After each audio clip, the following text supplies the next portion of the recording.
তো চলো বন্ধুরা, আজকে তোমাদের দেখাবো এবছরের পুরাতন চন্দ্রমল্লিকা গাছ থেকে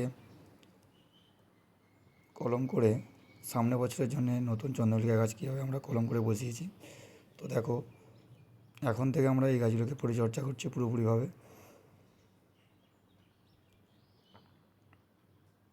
এইগুলো প্রত্যেকটা গাছকে আমরা পুরাতন চন্দ্রমল্লিকা গাছ থেকে কাটিং করে কলম করে এগুলোকে আবার নতুন করে বসিয়েছি, যাতে সামনে বছর প্রচুর পরিমাণে ফুল পাওয়া যায়। তার জন্য এখন থেকে যত্ন চলছে। তো দেখো তো দেখো এইভাবে আমরা গাছগুলোকে কলম করেছি। পুরাতন পুরাতন চন্দ্রমল্লিকা গাছ থেকে এইভাবে কাটিং করে আমরা শেকড় বার করে তারপর নতুন করে আবার বসিয়েছি, দিয়ে ওইগুলোকে এখন থেকে পরিচর্যা করা হচ্ছে, যাতে সামনে বছর দ্বিগুণ ফুল পাওয়া যায়।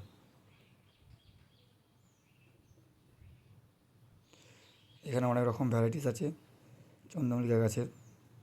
এগুলো একটু আগে বসানো, তাই এগুলো অনেক বড়।